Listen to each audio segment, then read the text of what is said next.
Welcome back to the Project Manga Podcast, where we cover One Piece, My Hero, Black Clover, Mashle, Dr. Stone, and Jujutsu Kaisen week to week. Back this week covering Weekly Shonen Jump issue number 33. And 34. And 34. I'm your host, Eagle. I'm Knox. And joining us is a very special guest, Axel Blaze. Thanks for joining us, man. Thank you for having me. Yeah, Happy it's to be not often back on the podcast. I'll be brunette Nickums for tonight. Brunette with my hair up. No. And just full facial hair. Straight beard. Full glorious facial hair. Yeah. So briefly, why don't you kind of explain to everybody what you do? Yeah. I do YouTube. That's a thing. And most people know me because there's a dolphin for my persona. Yeah, that's how I met who is you. now dead. Who is now dead. Rip Orphe, bro. Rest in pepperonis, hard-boiled cop and dolphin. Getting my Japanese copies in the mail, though. Nice, Oh, yeah. nice. Not that I can read it, but I've got the English translations. But, yes, gotta support, though. yes, run the Axel Blaze Productions YouTube channel. Currently running a podcast on a week-to-week basis, except for last week because I started a new job. I'm employed again. Nice, dude. Congrats, bro. Which means less uploading because I have to balance. But Gotta I get digress. that bag, buddy. Yep. But that being said, yep, running a podcast lately. But I'm also known for recommending anime and manga, and my agendas always win. Other than Okay. Hardboiled Cop and Dolphin. I was gonna say. Hell yeah. I was rooting for hard-boiled cop and dolphin. Yeah, I think I That remember was, that you were. I wanted Yeah. I wanted to cover it on the show. Yeah, I think I remember that too. Yeah. I wanted to cover it on the show, bro. Hey, we've covered X-Men before. We got Phantom Seer and Samurai number 8 now among. And did we cover any of the last Sayuki? No, or was we were it, going to start the last. We were going to cover the last Sayuki in the first episode that we ever did, and then it got axed like the week before. Oh my god, that's hilarious. Yeah. Okay. I never even touched that manga. I mean, it was good. I mean, I've read a lot of axed manga, and I have a podcast about it. Mhm. But I never touched that one. And I love Ryuhei Tamura's work. Big Right. fan of Beelzebub, and I thought that Hardboiled Cop and Dolphin was a great return to form for him. Oh, sure. But it just did not stick in Japan for whatever reason. I really don't know why. Because I mean, like, characters look they good. like It was a unique gags concept to an it extent. seemed. Yeah. I think the thing is, like, if you've got like an animal-based main character and it's not cutesy enough, like in like the case of like Magu-chan, Sure. Japan doesn't care about it as much. Okay. I could be wrong. Right. It could have just not hit the notes that they needed it to hit for whatever reason. But yeah, and I a lot of people were a lot happier with it once it started getting more into the mystery action side of things. But by that It point was in too time, late. it was just too late. Yeah. And like we're at a point again in Jump where the magazine is full of like series that have cemented their place in the magazine, Mhm. and it is now like a legitimate battle for any new series that comes in where there's only like 5-ish contested slots that they Right. can even fight for, if even. Yeah, that Like, makes sense. So Yeah. yeah, it's if too many good new series come out, there's a very good chance that some of the series that are in the middle of the magazine could get Might have to get phased their out. legs cut out from under them. Out So, with the old yeah. and with the new type shit. Yeah. All right, Yep. well, to rein it back in a little bit, Yeah, yeah, we yeah. will, of course, Yeah. include any, and all links to Axel Blaze's stuff below in the description box. And while you're down there, go ahead and take a look at our links as well. You can find links to any and all of our online, our individual social media accounts, rather, such as Twitter, online communities such as Discord, places to listen to the podcast wherever you'd like to, as well as ways to support the podcast through looking at our online shop or our Patreon. And also, you can see timestamps down there to navigate through the video and skip segments if you want to avoid spoilers. So with all those words said, Yeah. What a fantastic weekend jump. JJK back next issue. Yes. In 2 weeks. Yeah, in 2 weeks. 2 weeks. Yeah. So I I'm was right hyped. about it not being back until August. Yeah, There are a I lot of think I do people remember like, you saying that. "Ooh." Yeah. Right on time, Happy August to 2nd. have it back soon. Yes, Yeah. yes. Yeah, but I'm super excited for that. Other than that, yeah, this whole weekend jump felt really good across everything that we were reviewing for the most part. So I'm excited to get into it. Yeah. Well, with that being said, I'm good and bad on it. I'm Sure. gonna preface that. Like I'm Yeah. like some of it was great for me, some of it was not so much, but we'll get into Sure, it. yeah, absolutely. So yeah, let's jump right into chapter 205 of Dr. Stone then. Universe of Zeros and Ones. Mm-hmm. And we got everybody saying what we kind of echoing our thoughts from last week, like why was this not information we were told earlier if this dude's your brother, man? Like, what Right. the fuck? Yep. So Yeah. Now we get a little bit more insight into that. Amazing characterization for Sai, by the way. I just want to say I love this character. Yes. And I love everything about how he's coming into the team now through this flashback, because what I'm seeing here is like, yeah, you totally have a good reason to like not want to be a part of this right now because of how they kind of treated you from a very young age to kind of like cultivate you into this calculation robot, for them or whatever. But what's cool about it is that like Sai, and Ryusui, like you see like these like shadowed guys, you can't really see their whole face, and they're talking about what to do with Sai, and like Ryusui's not a part of that. So even though Ryusui doesn't want, or even though Sai doesn't want to be a part of that same kind of cycle again, I think what'll be cool to see is that like even though Ryusui is here, it's not Nanami Corp, it's Ryusui Corp, and I feel like that's going to be a really cool character interaction dynamic throughout the next couple of chapters or however long for Sai to like come out of that whatever anxiety he has about this situation, to see that Ryusui is not the same kind of people that were running Nanami Corp before. So I think that'll be cool to see. Yeah, it's also really interesting to see that this is the first time where we have such a different dynamic between siblings, because literally every other iteration of siblings that we've had so far in the series has been one where it's just like love and positivity. Like Kinro and Ginro, like they have their moments, but like they're always like fine in the end. Meanwhile, like Ryusui is just like, yeah, the fact that he's my brother is just a useless factoid. I just like him for his math, and it's just like, okay. And like Sai is just like, I don't want anything to do with this. I just want to play my video games. I'm hoping that like as the character of Sai gets fleshed out a little bit more, that we'll see a little bit more of their relationship outside of this Nanami Corp, stuff with Sai and his like him not being excited about the situation that he's found himself in, because one, there's no computers, two, he's going back to work for Nanami Corp essentially in his mind, and I think that what they're trying to do is kind of like leave that a little bit open-ended for Ryusui and how he views Sai, because we're going to get later storytelling that kind of like strengthens their bond in some kind of way through flashbacks. But I think they're trying to make Ryusui kind of look like a pro-establishment, like kind of guy. You know what I mean? I don't know if that makes sense, but I think they're leaving a lot of things open-ended in regard to this right now, because it's gonna be a lot more impactful later to kind of like tie it back in that way.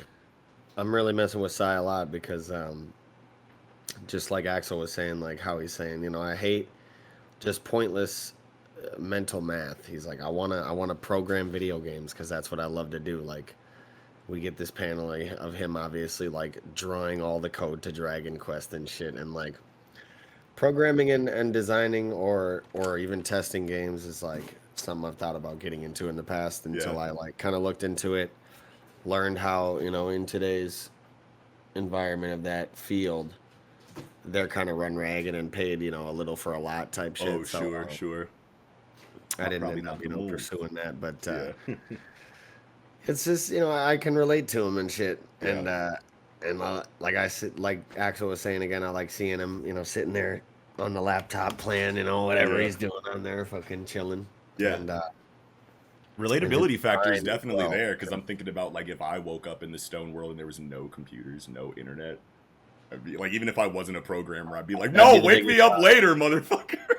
that's the biggest shock for the Right. modern day person, and that's something Yeah. that we haven't seen anybody say. Too much. know? I mean, I think Gen Well- might have commented on it maybe once No, or something. But Yeah. like you gotta consider the fact that like literally everybody up to this point, their comfort thing from the modern world has been achievable. Like Oh, even sure. Ryusui's ship, his hot air balloon, stuff like that, Yeah. all achievable.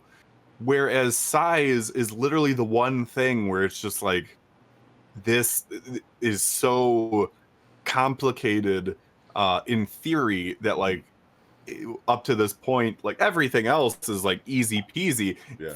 Freaking building a rocket easy peasy compared to building a computer not so much. So Sure. like literally everybody up to this point has had their comfort thing from the modern world Yeah. recreated in some capacity in this stone world, Yeah.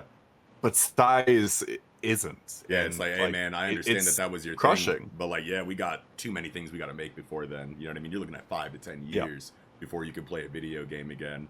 And I think that it was crushing, and like that was like a really crazy moment in the chapter. But I love how by the end of the chapter, he shows his skill in that area to the point where Senku's like, oh wait, no, we should make this like right now. You know what I mean? Yeah. So like that was hype too.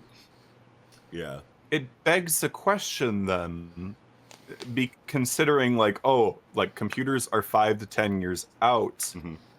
How far out is the rocket to the moon if computers are that far out? Sure. Like, I think that's one of those things where it's just like, had Senku not decided to expedite this process, Yeah. were we going to see another time skip in order to see like the fully realized rocket? I think we Hmm. still will, just because of Yeah. everything that goes into it, but like Yeah. there's no way in hell that they were going to have a working rocket without some kind of computer technology That's what I was thinking getting too. it up there. But I think that the estimate that Senku gave for the computer, I don't think that comes from difficulty to create. I think it comes from priority, right? Because it's like Sure. he didn't think that there was a need for a computer, so he's like, yeah. Once every once Well- we go do everything we got to do and come back down and start rebuilding shit, yeah, you can have your computer in like 5 to 10 years. We got to build this rocket. We got to go see Y-Man. We got to come back down. Then you get your computer. It's kind of how I saw that. He did mention some complexities though with the actual construction with like semiconductors and whatnot. Oh, So sure. I think it is like a half and half kind of thing. Yeah, for sure. Because I was thinking about it too, and we probably will get some kind of time skip related to the rocket, because I think I was talking a couple weeks ago about how the rocket or the ship to the moon is kind of like Senku's biggest goal, for his whole Right. life. He wanted to make that rocket. We've seen him fail with the rocket a couple times, like in flashbacks and whatnot, and now everybody's life depends on this trip to the moon, and it's all on Senku to finally accomplish his like life's goal to get there. You know what I mean? So I was thinking that would be a really good point for overthinking, Senku being unsure of himself, anxiety, you know what I mean? Like things like that inside of Senku's character, because Senku's always very confident. He's always got a smirk on his face no matter what's going on. But the rocket would be a good time to kind of slow down and kind of like focus on Senku as deeply as we'll probably ever get character-wise in relationship to completing the rocket successfully, making sure his friends don't get blown up, completing the Y-Man trip, all of that stuff I feel like is finally going to be when we get Senku like kind of like not as confident as he usually is, maybe. And that might cause the creation of the rocket to take maybe longer than we originally thought that it would, potentially. Yeah, makes sense. Yeah. But just talking about the art here a little bit, we get some dope ass double spreads and artwork panels in this of the panel with the all white background and the transparent bubbles. Sigh crying. Why did you even revive a guy like me? Yeah, hold on. What page is that again? Page 8 and 9. You know, Yeah, just fire. further lending to what you and Axel were talking about. Just how everybody's desire has been able to be achieved. Right. And he's like, in this stone world, a computer is out of the question right now. So like, why even revive someone like me? You know, that just hit extra hard. Yeah, and it probably hits even harder for Sai because he's like, why? He knows why they revived someone like him. It's because they want the same thing the Nami Corp wanted from him. So that's like even more depressing for him that he's not only woken up in a time without his most like cherished object being the computer available to him, and you have been woken up because they want your talents from you again. Like, that's gotta suck for dude. Yeah. And then, of course, the double spread of the coding. He's got it drawn all the way around the walls, on the ceiling. Yeah. Oh, my God. I'm trying to think of how many times I've seen, like, a similar, like, scene where you have the really intelligent guy or really smart guy with, like, writing all of his fucking notes all over the walls in the room. Thinking of, like, Fantastic Four right now is the only thing that really comes to mind. But like, I love spreads like these. I love pages like these. And this one's drawn obviously by Boichi, so it's like, this is like some of the, like, this is one of my favorite double spreads in the whole series, I want to say. It looks so cool. And he's is he doing it? He's doing it with both hands. Yeah, and the way he holds the pencil is so his shit is clack clack clack clack clack all over the shit, and he like holds the pencil in like a crazy ass way in between his finger or his index and his middle finger. Yeah. And he switches it up like over and over. Well, no, never mind. Because he specifically has like for each hand he has the pencil between his index finger and his middle finger while having like his ring finger and his pinky finger like spread out. It is so weird. Yeah, it does look so weird. Yeah. You try to like hold your pen in your fingers that way and like try to like write your name, and it's just like no. Yeah. And then the sunlight panels of his face on 14, 15. Fire. He's just in his element. Just exactly where he wants to be, writing code, and everyone's like, bro, did you really just write Dragon Quest? Shimmer in his eye, and then the Dragon Quest panel is just so fire. Hey, I saw people complaining about this panel on Twitter. They were like, Boichi needs to stay away from Dragon Quest drawings, and it's like, man, come on, bro, because it's like not the right style or whatever. You know how people be. Ooh. Yeah. For all the people that like redraws and whatnot, like, I mean, come on, like this is fantastic. And that butt shot, oh yeah, that butt shot. But no, the fact that there's just like the angriest like wing slime thing like flying like, in the top right corner is just like, oh my god, I've never made one of like the happiest looking monsters in Dragon Quest, just this like rage machine. And like I've never the seen fact like the fact that like the ground is paved with the code as well, it's just great detailing. Boichi's artistic sense to like just have that idea is just fire. Like, that's just brilliant to just have the code right there, and they're like kind of like existing above the code as if he conjured it. You know what I mean? Kind of like Yu-Gi-Oh or some shit. Yeah. Fire. Oh man. Like Yu-Gi-Oh. Yeah. Yu-Gi-Oh. Oh man. Yeah, dude, this is exciting because it's like, what is the computer that they make going to look like? Because all in Dr. Stone, be a clunky hunky piece of shit, right? But like even inside of like clunky hunky piece of shit, it's like when they said we're making cell phones, you know what I mean? I was like, okay. I had an idea of what a crude cell phone would look like in the Stone world, and I was off by like so much. It was this giant, you know what I mean, like this giant thing, you know, like it was just so far. I thought it was gonna be like, you know, some Flintstone shit, like maybe it's just like a stone square or something. I didn't know what to think. I like had all of these ideas in my mind that were just so far away from what it actually ended up being, you know what I mean? So I'm like, even inside of clunky hunky pieces of shit. Right, yeah, because it's like, dude, everything they've made, they always show you like the 2020 2021 version of it as we know about it in the modern world, and then when they make it, it's this fucking Flintstones ass like shit you'd see in a museum, and it's like, well, fuck, dude, like what did the first computer look like? I'm about to Google that shit.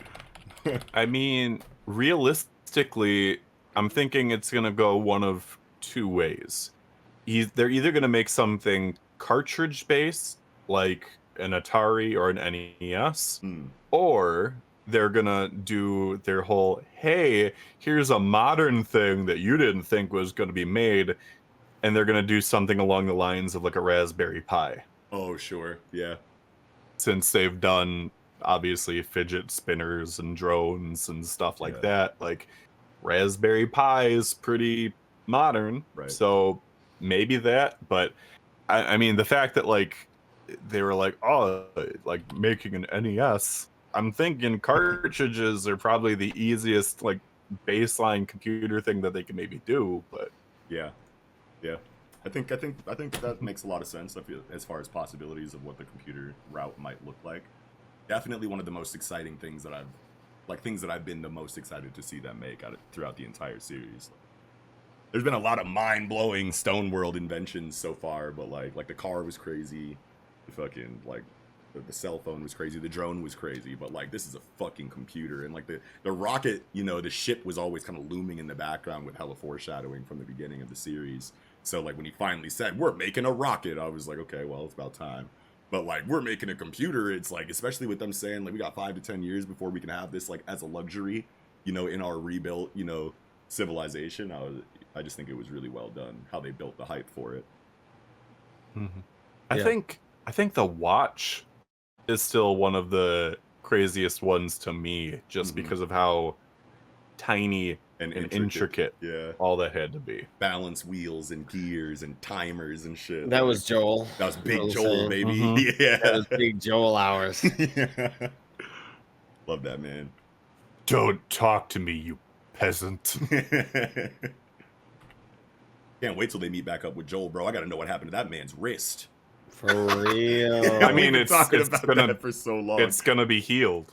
Oh, true. That's He got turned to stone. Yeah, but all of them are going to be alive. Yeah, that's so. right. It's like crunched flat. It is crunched, but they have Yuzuri hot. You're just gonna see it like snap back into place. It's just like, ugh. Well, no, because they have Yuzuriha, the crafts chick, right? And she can like find all the super tiny pieces and put them up perfectly, so that like you can revive anyone, no matter how fucked up their stone body is, or whatever. I always forget. Yeah, but that was like, I don't know if they were cracked regularly. You know what I'm saying? I don't know if his shit's flattened out and it's like super, if it's super thin stone and it breaks apart and she can't find the pieces. Can't find the pieces, I feel like is something that we're not going to have to worry about, because like Senku said, we're saving everybody and you have the technique to like restore broken people. So they're not going to be like, but this one's too broken for you. No, they're just going to fix everyone that way. I want to see somebody lose a limb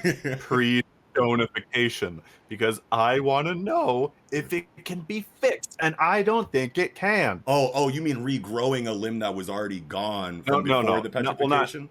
Not necessarily regrowing an arm. I'm just saying, like, because I don't think an arm can be petrified once it's been separated from the body. Oh, I could be wrong. Yeah, I don't know. That makes sense. I mean, I didn't even think about that. The fact that the Medusa brought people back to freaking life, I mean, it's just kind of like, all right, well, I guess it can do everything then. Regrowing a limb would be something that would have me like, ooh, that's like, because that's a good question, Axel. It's like, if you don't have a hand right now and then you're petrified, is the petrification going to fill that hand in, or is it just going to cover the stump? And if it covers the stump, once you're like de-petrified from the liquid, is your arm going to grow back? I mean, like, I wouldn't put it past Dr. Stone. You know what I mean? But that is like a crazy thing to think about. I don't think I ever have before. What do you think, Eagle? I think if you had just lost your arm, it might work, like right before the petrification. Oh, the petrification just feels the phantom limb. No, there was no. I don't think the petrification is gonna like you got no arm and it's just gonna be like. No, that's not. No, that's not gonna happen. Right, Dr. Manhattan shit out here. Yeah. That'd be dope though. That would be crazy. Yeah, but that's very awkward to think about. I think Axel does make a good point in saying that like the petrification might not work on an arm or limb that had been separated already. You Right. know, Right. so maybe like a decapitation is the one way to actually really kill somebody in this world, where like the head is separated from the body, Yeah. and like the body or the head or whatever is no longer considered like, you know, an organic Component of the you know, of the yeah. rest of the. But see, like I Yeah. feel like if you do the Deadpool thing, where like you just put the head where it needs to be and then petrify them, I feel like it'll fill in those gaps, because Hyoga got Maybe. shot through multiple important organs. You know what I mean? And like the organs were dead before he was dead, you know, maybe for like however long, you know what I mean? So it's like I could see if it could regrow a heart or a you know, or a lung or something, then maybe it could just like fill in that you know, that separation point. I don't know. But yeah, if the arm is gone or if the limb is gone out of here, can't grab it, can't reattach it, I think that's a really good question of what the petrification could do in that situation. Leave a comment down below and let us know what you think about that situation. I just had a naughty thought, and I'm No. questioning whether I should share it or not. You said we halfway there. What's up? So, Yeah. can petrification cure erectile dysfunction? Oh yeah, probably. Probably. Right? Why not? I'll see myself out. Fine. No, now you got me thinking, bro. I don't want to think about that too much. That's hilarious. Oh, But yeah, dope ass chapter, man. incredible Dope-ass chapter. Again, and I was thinking about it because, like, now that we know what the Dr. Stone can, like, what the petrification, what the Medusa can do, like, I was wondering, like, how that was going to affect any chapter after that last arc. It's like, now that we know that everybody lives, and obviously Dr. Stone isn't really a story about, like, you know, conflict stakes to that degree. You know what I mean? Like, where there's enemies and shit. I mean, like, back when there was Stanley around, it's like, yeah, that shit kind of mattered. But, like, now, like, what enemy is there going to be besides Y-Man after Stanley, to where it would kind of feel cheap to just have a Medusa chilling for the rest of the series, knowing it could just revive everybody. But it's like, I feel like most of the fighting is like done. There's probably going to be a showdown on the moon, but then like that's going to accomplish the main goal of the series, so it doesn't really matter if people die up there and get revived by the Medusa at that point, because it's like we're already at the end of the story basically. So it's like I don't think it's that big of a deal. But to be fair, we are at like an interim right now where they don't have a working Medusa, though. that's true too. So they Actually, I are didn't at a remember point that. in time where the danger level is technically back again, except it be more just like life conditions, Right. possible experiments gone wrong, or wildlife.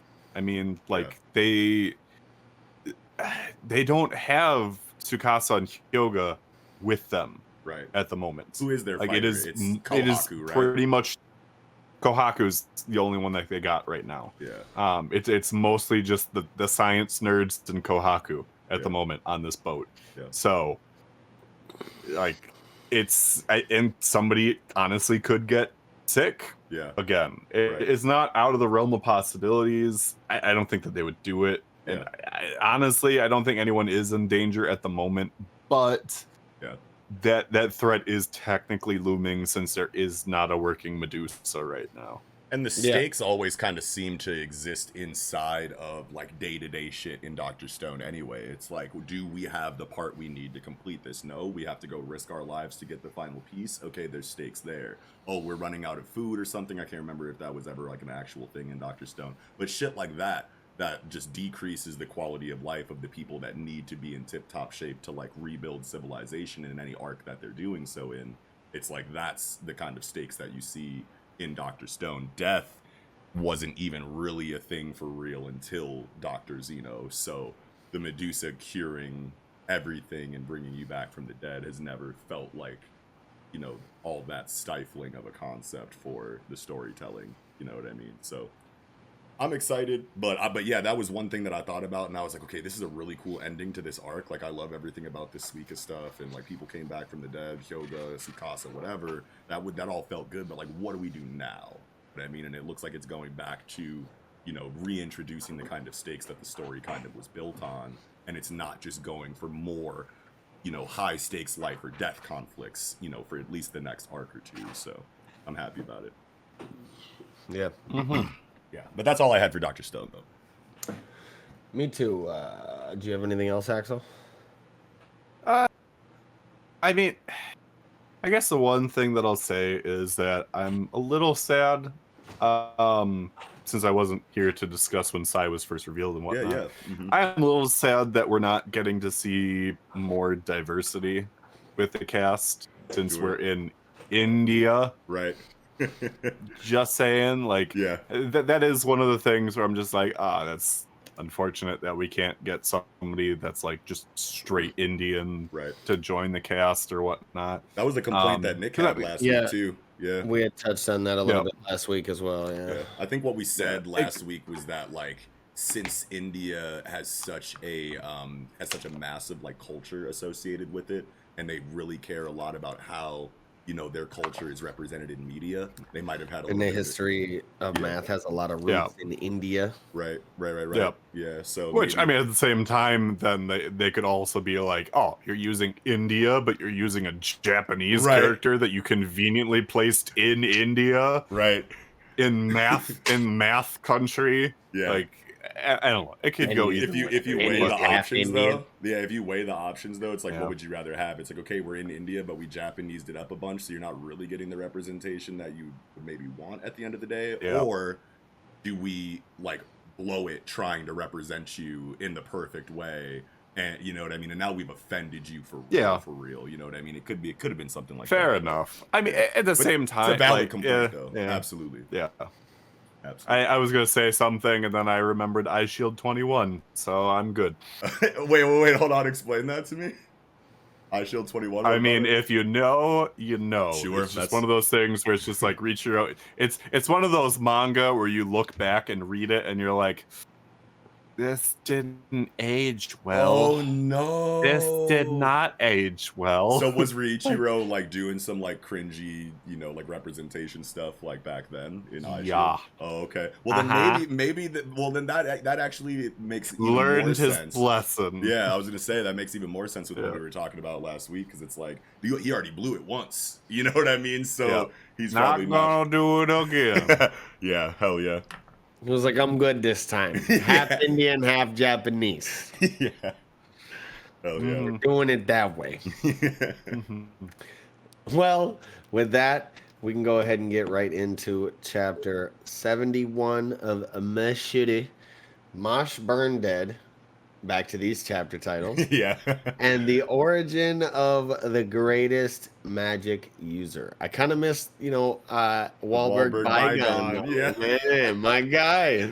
Yeah, dude, his storytelling is done. And it's cool that it comes back to, you know, this like half comedic, you know, MASH choreography.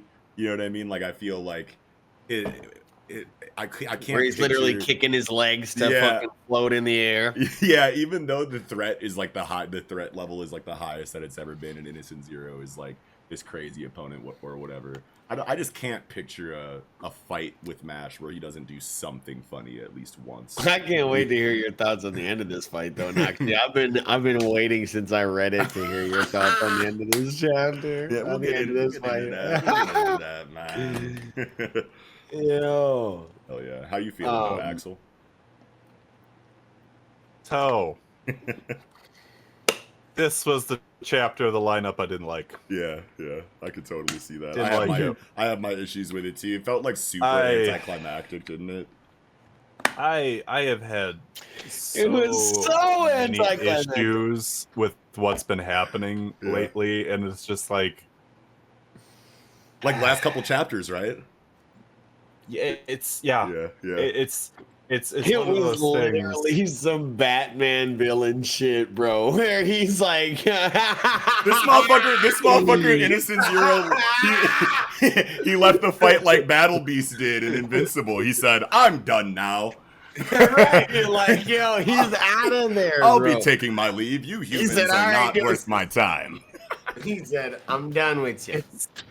It's just like Mash is, especially like in this last third of the manga, especially, it's been having this thing where it's just like, we're being serious now. We're super serial. Which, like, when you're One Punch Man, Yeah. you can pull it off. Right. With MASH, I have not been feeling that. And it's one of those things where it's just like you go from stakes of 0 to 100 like that, Yeah. and then it's over. Yeah. Like, I'm what? Like Yeah. the supposedly the strongest mage of the academy, his magic is just gone. Like that. Oh, I used this one spell. It's gone now. Yeah. No build up to this. No ritual. No drawn out thing. It's literally, oh, you're in a ball now, and now I got all your magic. I got your magic. I got a master's magic, and now I'm falling apart. I think it's I did like that aspect of it. It's like, okay, it wasn't like a complete like, okay, I'm done here now, even though we could continue fighting and I totally came here for Mashle. I'm gonna go just because like you guys bore me or something. Instead of that, it was like, okay, I kind of can't be here because I'm dying, because I like took on a little bit more than I could, than I can handle. So like that's fine. It's still anticlimactic, but like inside of your comparison to One Punch Man, I feel like that's kind of like where it kind of stems from, at least for me, inside of my expectations for Mashle, because when it started, it was like super comedic. It was very it was very satirical. It was like pretty much all comedy all the time. And then as we started learning more about the world and the characters involved, the stakes kind of seemed to be raising. And since it was going into that kind of situation, we attributed it to One Punch Man, who executes that very well. When it needs to be serious, it's done very well. When it needs to be comedic, it's like that perfect splash. But I think the main difference when it comes to the stakes aspect of when MASH tries to go serious is that like MASH is always there. He's always there before someone gets seriously hurt, except for Wahlberg, which we know is kind of like that out with the old and with the new, like sensei has to die kind of trope. So like Wahlberg is kind of fucked up and he might still live. But at the end of the day, outside of this situation right now, I can't really think of a time where MASH didn't come in and fucking flying dropkick somebody before they were like seriously fucked up or really had to fight for all that long before MASH came in with an epic cliffhanger, ending. So like in One Punch Man, you see the other heroes all the time with no Saitama around. He's trying to catch a sale or something, you know what I mean? And motherfuckers are getting bodied left and right, like with no hope of Saitama showing up by the end of that. And it'll just show Saitama like walking in a sewer tunnel or something, like fuck. Well, right. But, He does eventually least show up, but it's not always right on time like it kind of has been with MASH so far. And it's earlier in MASH, so whatever. But this is a really big deal in this arc, But even then, like, and it's weird to say this, Yeah. One Punch Man knows how to successfully scale things Sure. appropriately. It's like, yes, it has like certain jumps and whatnot, but like this is one of those things where it just went 0 to 100 like that. And like another thing that like One Punch Man definitely succeeds in is the fact that it does develop the side characters so well. Right. And like MASH has been doing that. Like we've been getting more and more development for the other characters when they're not getting turned into babies. And like we're getting to see them do things. And like definitely the one positive of this chapter, at least for me, was the fact that MASH didn't just outright win a fight again. Right. Like, because that's one of those things where I've been wanting that. I've been wanting MASH to lose in some capacity. And even with this, it's not like he himself outright is lost. Actually losing. Right. Like, it's somebody else that is dying in his arms, not him, like, crumpled on the ground in a Yamcha pose. Yeah. Yeah, it would be cool to see MASH struggle. You know what I mean? I don't think that, not struggle, but like outright lose, like you were saying. I think that would be that would be one of like the bigger twists in development that I feel like we could see in Mashle just because of how impossible it feels right now.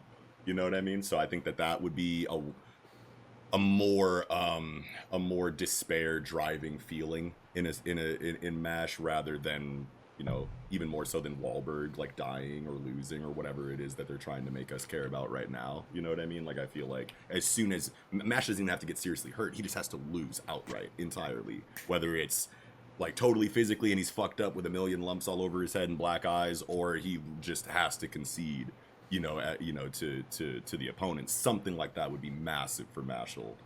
And I just, yeah, it's hard to see that happening, especially kind of like now. I like how they left the Innocent Zero versus MASH power gap kind of like open-ended. I definitely think if Innocent Zero would have stayed, then MASH would have just beat him anyway, because he's having issues with his power being in flux, and like MASH is obviously just like peak physical form at all times. So it's like, and he already caught him like slipping, you know, like a couple times this, you know, last chapter and this chapter.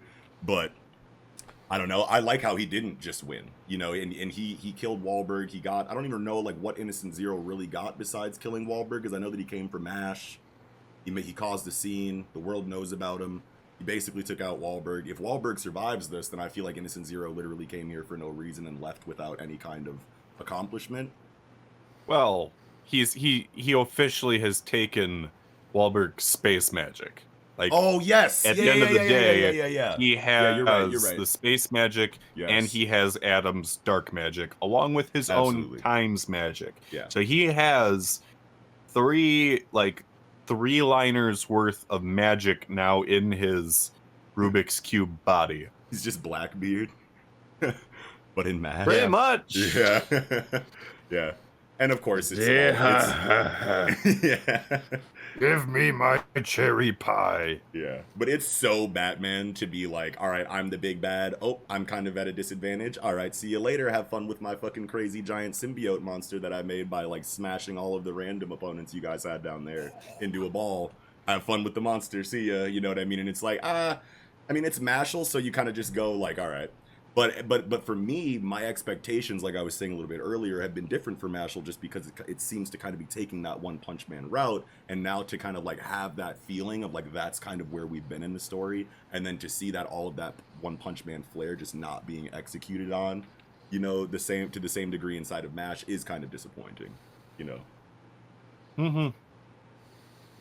I can agree with that. I mean, like, the art is keeping pace. Absolutely. I will say that. Yeah. Like, even if I'm not like a big fan of the very one-dimensional current plot line, it looks freaking fantastic. Right. So that is a definite positive.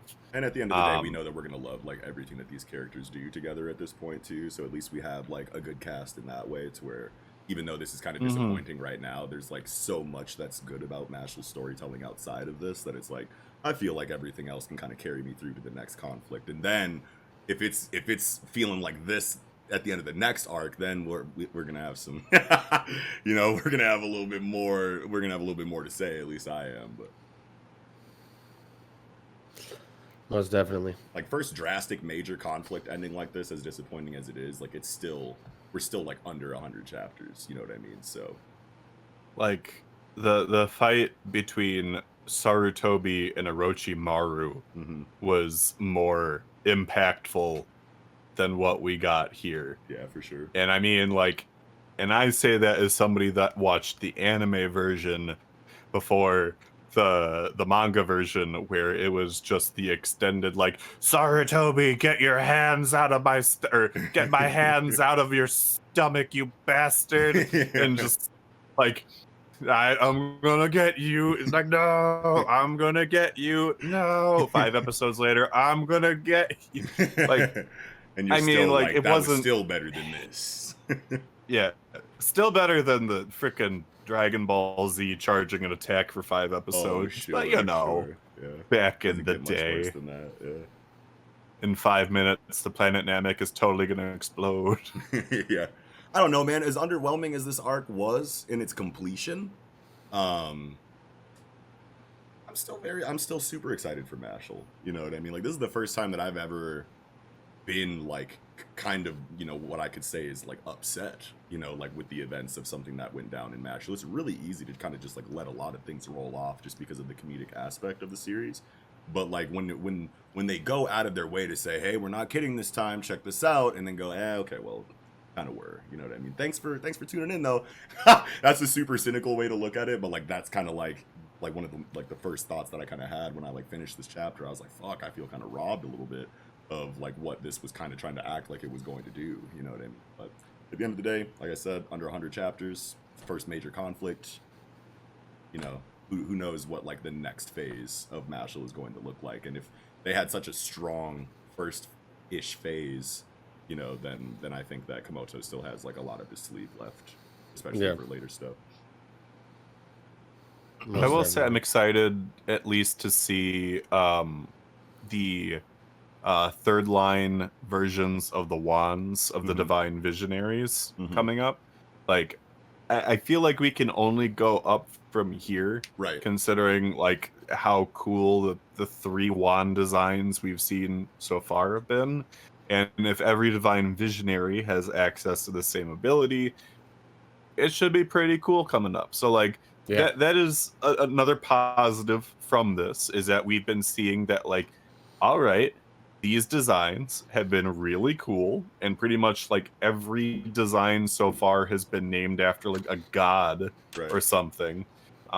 So it's gonna be really cool to see what gods these other wands are named after and what they can do. So that's a positive. And I think we're still operating inside of the Olympian gods still, right? So like all the Greek ones or their Roman counterparts still. So I feel like Mashle is still exciting because there is that element of predictability inside of like what the next Master Cane form is going to be if we're pulling from 13. You know what I mean? So still a lot to be excited about in Mashle, regardless of stuff. Yep. I definitely agree. Yeah, man. And if you haven't bought it already, Volume 1 of Mashle, I think is out technically. I don't know if I somehow landed an early copy, like for whatever reason. I pre-ordered through Books A Million. I have my copy of Mashle Volume 1. I have seen nobody else on Twitter or anything sharing their pictures of Mashle. So I guess I'm just... I used my third line ability to magically summon Volume 1 of Mashle into my hands before everybody else. But it's looking pretty good. Hell yeah. Looking nice. So another book to add to somehow add to my bookshelf. I don't even know. My bookshelf is lacking, but I definitely want to make sure that I get Volume 1s for like everything that we cover. So I mean, it's good to know that Mashle is kind of available now. I have just like 7 stacks of books that are just like loosely there outside of, because I don't want to alphabetize it again. This is everything I have here, but I got a bunch more shit like at my mom's crib. But that's my bookshelf right now. We lacking. But yeah, that's all I have for Mashle though. Me too. Well, with that, we can go ahead and move right into chapter 300 of Black Clover, Beyond Tenacity. And we start right off with Gaja here, roasted like a marshmallow, falling out, eyes completely whited out. Super and we white. get Megakula talking about, you know, how a spell feels that was fueled by the burning of the caster's own life. Has that always been a thing in Black Clover? I don't think so. Like converting your mana or your life force into mana, or I don't know that we've ever seen somebody do it. There's never been a need before. Sure. That's the thing. Like even with like fighting against the elves, fighting against the devil, there was never. Well, so which I guess to be fair to that point, with the battle with the devil. The first one, we did technically see Patron and the first Wizard King essentially burning up the rest of their lifespans to do it. Okay, so there we go. Yeah, Lumiere, right? You could argue, yes. Yeah, you could argue that was more or less the first instance of it, but those were people that were literally on borrowed time compared to Gaja, who was on his death throes and was just like, electric beam. Yeah. For real. I want to look back and see in the Lumiere stuff and see, you know, if that's actually like a piece of dialogue in, you know, the confrontation or in that chapter regarding to like him using his life force as mana and just kind of burning out in that way. I mean, it's like, at the very least, yeah, he was breaking apart already Right. mid-fight. right, Like Licked, he was. I guess the elves were fine. Like they were going to be in those bodies until they decided otherwise. right, But at the very least, with Lumiere, like he was crumbling. right. Yeah, he's turning into dust. Yeah. Yeah, I just I mean we see this kind of stuff like all the time in manga where, you know, like you can in Yu Yu Hakusho you're using your life energy instead of your reishi energy or whatever, and literally everything you can convert, you know, your life force into the power that you use, so it's not like an issue or anything. I was just wondering if we had ever heard about that before, like specifically like in the dialogue the way that we kind of have with Gaja. Yep. I don't think it's ever come up. No. Yeah. But Undine is just taking this like hard. Like her body is like I would describe it as unraveling, but I mean like she's literally water, so she's just kind of like losing her shape. Is she's just like falling into despair because just like everyone that she kind of cares about is just dying or about to die, and like she is just powerless and is just like whoa.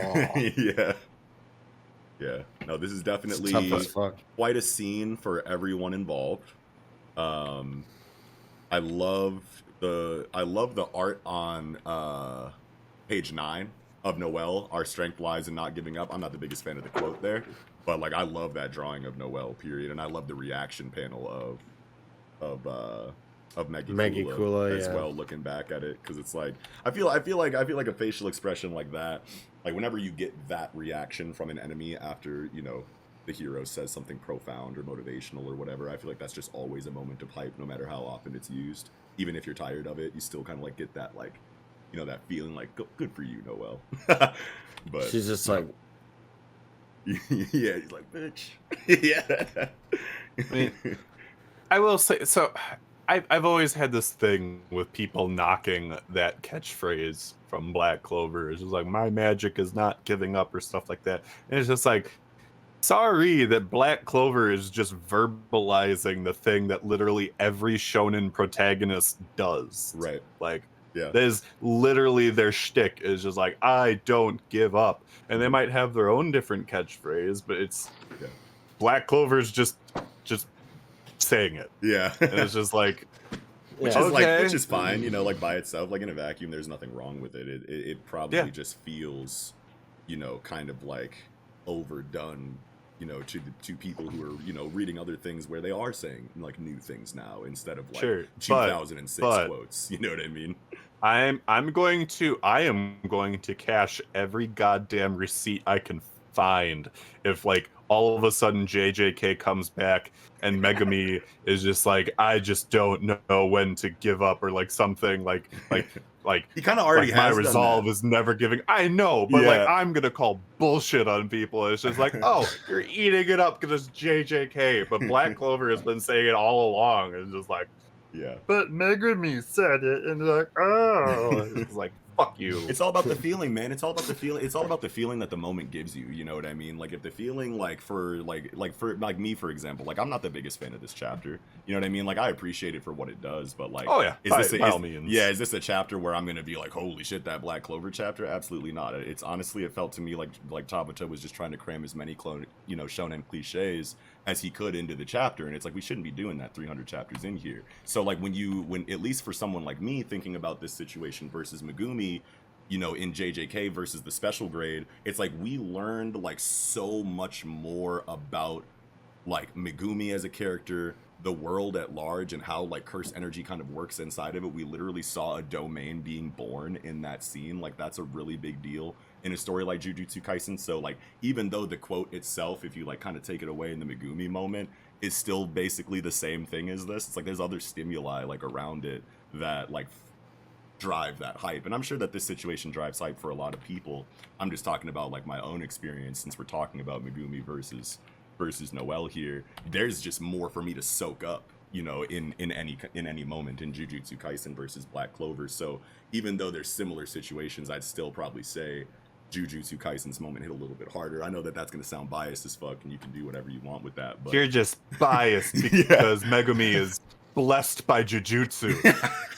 Whoo, man, that man. If we start like getting shit this. like that, yeah. I like this quote from Noel a lot. This, humans, Mhm. our strength lies in not giving up. It's like that rings super true. Even if you go back to the Stone Age, like that could be a quote straight out of Dr. Stone. Like, Yeah, as we've made our way through history, humans have never given up, and that's where our strength lies. Is Absolutely. like persevering through all the hardships and shit that have gotten us to the point that we're at now in history. And it's like, that's major. Yeah, and it is, and it's fine. Like, you know what I mean? And we've gotten like different versions of this exact same moment in like a lot of things. Like you can think about like Isaac Netero versus Meruem. It's like, you know, don't underestimate humanity's infinite potential for evolution. You know what I mean? Like it's got a, you know, like it's obviously worded a lot differently, but it's a similar impact, you know, like in the moment, you know what I mean? Like at base, but obviously we know that Netero versus Meruem was like a way crazier situation than this, really. But I mean, at the end of the day, it's like we see this quote all the time, you know what I mean? So it's not the quote itself isn't inherently an issue. It's just like Black Clover, at least for me, is just like generally underwhelming right now. So then like getting like a trite, you know, like kind of like played out like quote on top of all of it, and then Asta coming in and like saving the day at the end, it just felt very it just felt like a missed opportunity to me. But I will say, at least for me personally, the highlight of this chapter is Megicula's speech, like throughout this entire thing. And there's two parts in particular that are really interesting and do help paint a picture as well as allude to eventually what happens at the end of the chapter. So I really like the fact that the concepts of like love, loyalty, and especially hope are not concepts that exist in the devil hierarchy. Like loyalty, it's not necessarily a loyalty thing that the devils have. It's more so, and this is another thing that she says, the fact that, you know, the weak don't disobey the strong. There's that hierarchy that's there, but there's absolutely no concept of hope. And I'm very curious to even see if like there is any like aspect of love in the world of the devils at all. But I mean, that being said, all three of those traits are traits that we see in Lieb, who is about to just ruin Megicula's day because she's all about the whole thing about like how devils never disobey those whose level is higher than their own. Well, guess what, Megicula? You're about to get beaten by the guy who is the bottom of the totem pole. Yeah.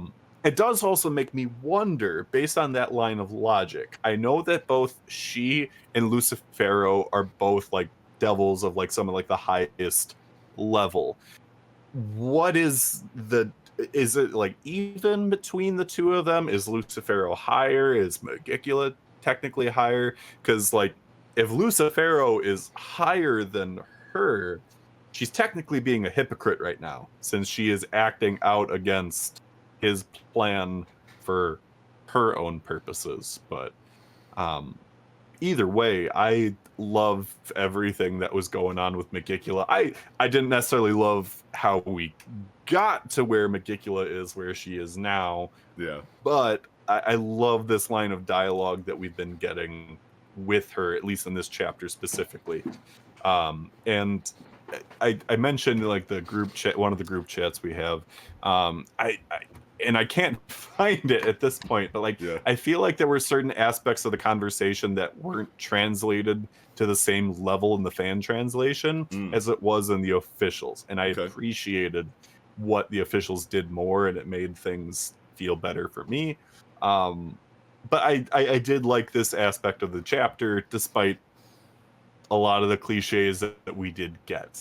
Like, yeah. I won't deny the fact that we had a bunch of cliches in chapter 300, but I think Megicula made up for some of it at the very least. So she says The only like, thing that was oh, yeah, too, go ahead, go ahead. the only thing that was too off-putting for me about the chapter was like when she comes right back and she's like, "Oh, unfortunately for you, my body's under the protection of this high-speed ultra recovery curse," which I'm not like I could be wrong, but I don't know if this had ever even been mentioned before by her.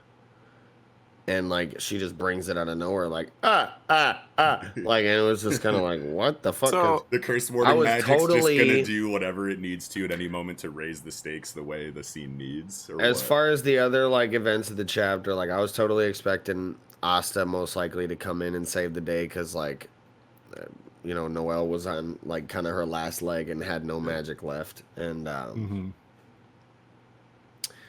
And as far as the tropey shit goes, like I've always said, Black Clover is a series, in my opinion, that really just embraces what has worked for the past, however many years in Jump. The tropes that people seem to like in the shonen genre, and more so than any other series, just kind of like takes those and runs with them.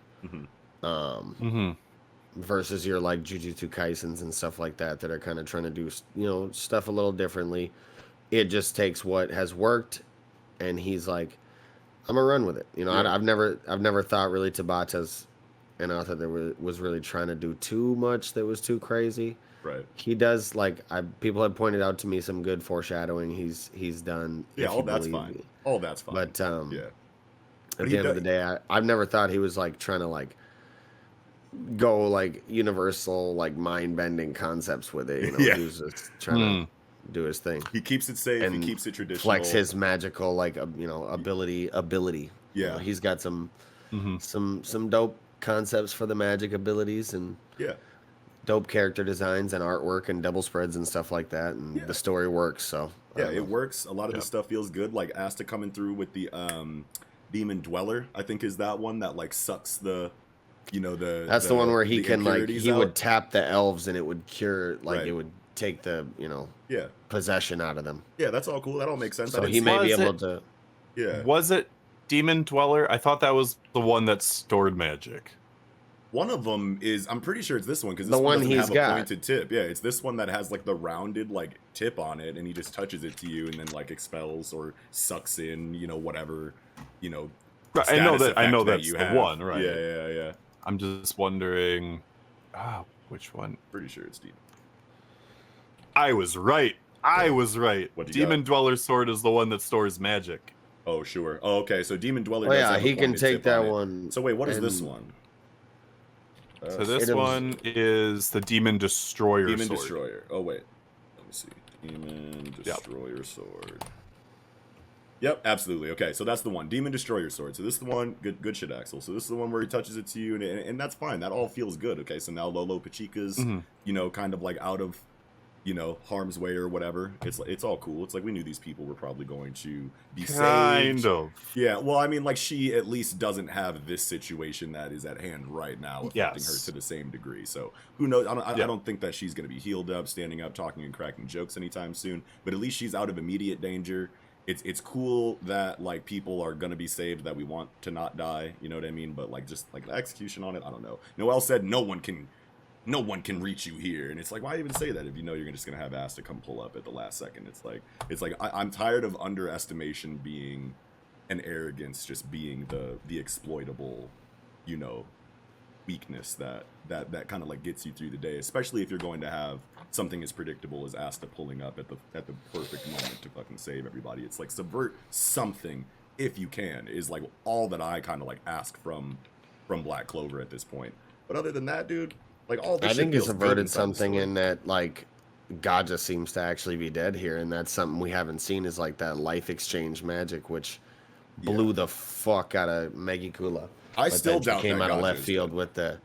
I think doubt he's that out of there. I think he is on his last legs. No more fighting. Used all of his magic, but I don't think he killed himself to do that. I don't think so. But we'll see. And if so, then you'll be right. That will have been a wild ass moment, you know, and decision for Tabata to make. I just can't see it just yet. So I'm gonna disagree to a bit. So I think there is still room to subvert expectations, and I do think even if Gaja isn't dead, he's going to die. sure. Like that's he might have like the He's last run moment thing through with his belly. Lopechka, That's but right. like He's got a big hole in his stomach too. So like he has been aced, and he has Not been aced. burnt to a crisp. No. Yes, he's been turned into a donut. No. But like, so that being said, and like before I get to these points, I also want to say I didn't realize that Asta high-fived Noelle until I looked this Yeah. up online and saw the double page spread. Because Yep. like if you're reading it on mobile and Yeah. you're like reading it like just the one page is a little awkward because it's like Right. the 3 lines. When you see it all double page spread, Mhm. it's great, and I love Yeah. the high five and whatnot. Yeah, But the high But, five is tight. At the same So- time, it's hard to imagine, like, choreography wise, how he high fived. Like, did he spin around real quick as he went by her and do it? Like, you know? no, it would just be like slapping her on the back end as he's like flying by. Right, but you could see the connection on her hand. You know what I mean? Yeah. Like she's literally like this, and there's impact, you know, illustration on her hand. But Asta is like, you know what I mean? With He how would've- he's positioned, his, it doesn't his seem right like. foot is forward, so he would have had to be like, which is cool. Yep. I just so can't, yeah. the subverting Oh expectations yeah. thing. Mhm. One of the things that I have appreciated is the fact that it appears that the Demon Destroyer's sword is not able to just straight up remove Lolopechka's curse, Mhm. nor can it seemingly return her from her currently demonic state, Sure. which does provide great continuity, because like if Asta's sword had the ability to remove the curse magic from the get-go, would have removed all the level of danger and whatnot with it, and it Mhm. shows that even with the Demon Destroyer's capabilities, it still has its limits, and it's not able to fully remove everything that's there. So it's still very possible that Lolopechka could die, like while she's still in this demonic state or Yeah. something. So just because Asta's there, I don't think that the day is fully saved yet. Okay. I think But we'll just have to wait and see. Right. what's most possible is that, like, just because in the past Asta's sword has been able to remove the possession specifically, we might get Lolopechka conscious now in this devil state. You know what I'm saying? Like, oh Mhm. fuck, running around. Like, what if now from now on we just get like devil Lolopechka? And she's got like Yeah. offensive spells now. Yeah. Or she could, like in her own last ditch effort kind of thing, use the offensive demon magic that she has to attack. But Yeah. And her being as good of a person as she is, she could be a tool or an impetus in bridging that gap between humans and devils and showing that, like, not all devils necessarily are bad. Yeah, You know it's what like I'm now we saying? got a whole queen over here in heart. You know what I'm saying? Yeah. Like half devil. What's up Mhm. now? And Clover. she's one of the best people out, Yeah. Yeah, that'd be cool. looking out for her kingdom constantly. the last detail I at least wanted to cover, Yeah. Asta's devil arm. It's interesting to me that like The it's coloring seemingly kind difference? of smoothed out. Yeah, it's just Like stark it's blacks like now. it's just stark black. You don't see like the roughness that it had before, Doesn't look and like it's dipped in I don't clay. remember. Yeah, I don't remember if that was shown like that previously or not, and I'm wondering if that's just like a sign like that like his and Lieb's relationship is smoothing out. Stop it. I'll see myself out now. No, what it could be though, But, dude, like- is like you have this like tendril of energy still coming off the Demon Destroyer sword in the panel where it has Asta's arm. So it could Yeah. just be Mhm. just like channeling through the arm since it's devil related, and that's why you're True. seeing it stark black because it's literally removing something right now and going back to Lieb. Yeah. essentially. It Maybe. and I it don't know. was a lighter shade in the Mhm. handshake double spread before the Demon Destroyer was cloaked sure in the yeah. anti-magic. So good and spot. it could have just been like a missed detail thing. I don't know. I've got to at some point I'll probably look back and be like, oh, his arm changed at this point. But Yeah. yeah, I gotta I got a little bit of a high getting praised for detail catching the last time I talked about Black Clover on here. Yeah, So that's I'm just that's a great detail. Give me my points. Yeah. Give me my Black Clover brownie points. You got him, dude. That's a really cool detail, because now I'm going back to 12 and 13, and it is drawn differently, but it's literally just like a dark gray to light gray like gradient in the arm. Like, I'm sure if I zoom in, I'll see that this is just like all screen tones. Yeah. But and like you see like the musculature of the arm, but you don't see that same kind of like rigid stony effect pattern. Yeah. No, that's a great spot, buddy. Fuck yeah. Hell yeah. Yeah, excited for the next chapter, man. I want to see like kind of like what goes on. Like, we can probably assume that like his time limit has kind of like cooled down on his transformation, so we'll probably get like full form Asta again, you know, with Lieb like Union or whatever, so that he can like fight Megicula, and then I don't know, probably runs out of energy after that fight, and then everyone like, you know, fucks around with Morris or like any other kind of like devil, and then we'll probably get his form again in little like 15-minute like increments, or 5, 10, whatever it is. I don't. It's still 5, but I don't know that enough time has passed where he's gonna get like all 5 minutes. Like there's a part of me that thinks that like, because again, not a whole lot of time has passed since he fought those 2 devils. So like, it's very possible that we'll see him like start the fight, and we will already see some of the Clover petals already gone on his suit. But well, I want to say that he wouldn't be able to go into the Union form unless he had like the full 5 charge, because otherwise, what are you talking about the cooldown for if you can just like, you know, kind of expedite that cooldown by just going to 3 instead of 5 on the chest? You know what I mean? Maybe. But I mean, that in itself is a disadvantage. Right, that is true, but I feel like that would not be good for continuity based on dialogue that we've kind of like had earlier related to this transformed form. But also, at the same time, it's like he doesn't have to start the fight in this Union mode either. You know what I mean? Like, he can box Megicula, you know, in whatever kind of sword stance that feel he wants her out, for you a know while. what I'm saying? Yeah, feel it out, you know what I mean? And then when the chips are really down, boom, I got my fucking Devil Union back, you know what I mean? And I can finish this bitch off. It could probably be something like that. Yeah, we gotta see some kind of confrontation, I'm hoping, between Lieb and Megicula. Yeah, I mean, like, especially with how the dialogue in this chapter went, we need to see the fact that Lieb is standing up to Megicula, standing up to a demon of her level. Yeah. Like, I am from the bottom and I am going to destroy you. Right. With the bonds that I have with this human that you consider trash. Right. Yeah. I do love the link with Asta and Lieb, like, motivationally, right? So it's like Asta wants to prove to nobility that, like, all men are created equal or whatever, and like, just because you were born into a noble family, it doesn't matter. I'm a slum kid, I still beat your ass, like, type shit. But then you also have like a very similar situation inside of Lieb and his relationship with other devils in general, just having more power and looking at, you know, an anti-magic devil the same way nobility looks at Asta. So I love that dynamic now that we've gotten it, as I think I even made fun of it like back when we got like the Lieb development, like comparing it to Kurama or whatever. All that stuff still feels weird, but at the end of the day, like, just looking at this relationship, I love the dynamic of Asta and Lieb, and I just want to say that, like, on record, you know, for all the reasons that I kind of just stated. But yeah, man. Well, I think I don't know. I think that's about all I had for Black Clover. Yeah, I'm good too. I'm good. All right, well, with that, I think we can go ahead and move right into chapter 320 of My Hero Academia. Deku versus Class A. Amen. And we got a nice little color cover right here featuring Tsuyu-chan. Yes, love the I Asui see. cover. I don't know if she's ever had one like this, right? I want to say that I feel like I can vaguely remember a time where she had a dedicated cover before, but like, I am drawing a blank right now.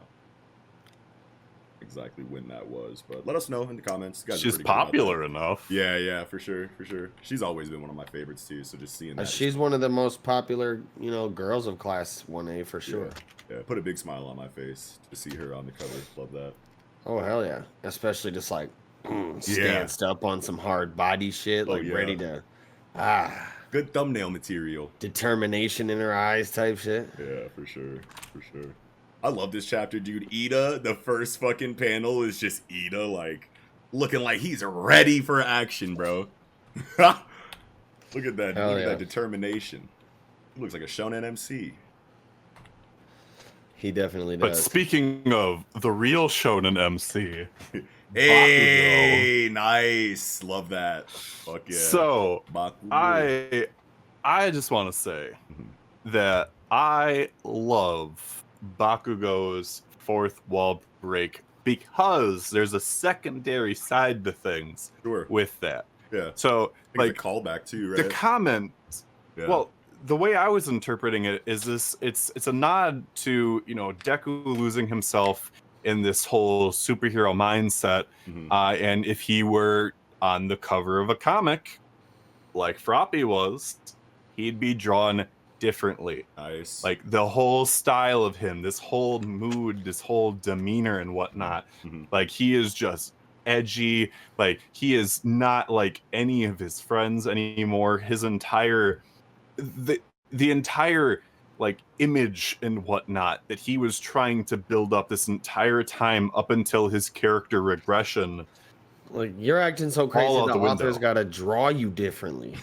Yes. Yeah. Yes. Yeah, you look like a villain, you homie. damn nerd superhero wannabe trying to be all edgy rather than like the campy people that you were friends with. Like Right. I really like that. Like Yeah. yes, it was a fourth wall break, but Yeah. like the whole like comic book mindset side of things, I was just like, Yeah. it's a great line, Bakugo. That's It's a really good. great line. And I think I saw someone point out on Twitter that it's a callback to very early in the series, I think within the first 2 or 3 chapters, when All Might was like drawn the way that he is, you know, in his like style when he's buff All Might or whatever. And I think even Deku made a comment like, All Might's drawn so differently right now, or something like that. Remind me if That too. yeah, remind me. That was just something cool that I just like saw like on the timeline related to it. I was like, oh, okay, well that makes it feel like a lot cooler because I couldn't remember like a fourth wall break in the series before then, and I know it leans into its, you know, comic book influence. You get a lot of fourth wall breaks inside of Western comics. You know what I mean? So I thought all that was fine, but knowing that it kind of like links back to a previous point in the story makes it feel a little bit cooler to me. But that was a really cool kind of like spotlight for Bakugo there. I love how Bakugo is still Bakugo, but you could feel, you know, how much he's kind of like progressed and how different he is. I think it's really hard when you're like 300 plus chapters into a series that's very character driven. You know, you want to evolve the character because you don't want to stagnate them and make everyone say like, where is this going? But you also don't want to change too much about them for the, you know, fans of that character that have come to like really know them. So reaching this point in your story, I feel like is always something to kind of take your hat off for, because I feel like it's kind of hard to do generally in storytelling, or at least I assume it is. But yeah, bro, fire. Everybody got their words in, and everybody Did their thing. Everybody did their thing physically, but then also like dialogue wise, like everyone tying it back to a memory with Deku that made them appreciate him and themselves a little bit more, really does a lot for the emotional punch that this chapter kind of gives you. It's that emotional parade cliche of look at all the people you've impacted. You should not feel the way you're feeling because look at all these people that you've made happy or blah blah blah. And it's like, yeah, it's great, but like it is very cliche. It's just oh, Koda found his voice. Yep. Oh, like Darrow is hitting you with his tape, and you learned Black Whip maneuvers from Sero, and then there's Ojiro who's just like, you got angry from me, and that made me happy, and now I'm sad that you're angry, but not angry for me, but he is angry for him. But even I mean, though it's like, cliche, dude, like it's totally cliche, but like at least there's this choreography surrounding it is like so fire. Like Ojiro grabbing him with the tail, and then you see the tail kind of like wrapped behind his like thigh, and he's using like the leverage of like physiology in that way to kind of like give him a little bit more tug. That shit's fire. The heartbeat wall, you know what I'm saying, inside of Jiro, with like the paneling of the heartbeat wall exploding, and then like Deku kind of like sorrowing, you know, or Soru, you know, or flash step, whatever you want to call it, the teleport, you know, illustration into the next panel. You could like connect the line from where he's kind of like, or at least it kind of like feels like that to me anyway, on page 8. You know what I mean? Heartbeat wall, and then you get the swoop, and like you can follow the trajectory, of that into the next panel. Like shit like that shit is so raw, bro. Like that makes, I feel like when you have other stimuli like that you can kind of like be excited about, it kind of makes the, like if it was literally just this dialogue and they were all standing there talking to each other and it was beautifully drawn, it's like obviously they have to fight because, you know, it's this kind of situation, but like I'm just thinking about how, yes, it is cliche, but there's a lot more going on around it that kind of like makes it less, you know what I mean? I don't know if cringy is the right word, but you guys know where I'm Yeah. But I do agree though. Like it's all greatly composed where like it's just like oh, plan A is failed, let's go to plan B is failed, plan C, plan D, etc., etc., etc. Like they essentially have taken a page out of Deku's book where they have analyzed him and his behaviors and whatnot and are incorporating that into their own Batman anti-Deku strategy to try and get him to fall asleep. Yeah, that was well said. Yeah, it is. It does feel like very Tower of Babel, you know what I mean, or whatever inside of the Justice League, because it's like, and also, I mean, more so than anything, it's just calling back to Deku's whole personality in the beginning of the show, just like you said, Axel, with them kind of like taking a page out of his book. You know what I mean? Like all of that feels good. It was tight to see Yao Yoruzu with this like crazy contraption that she spawns, because it's like in 12.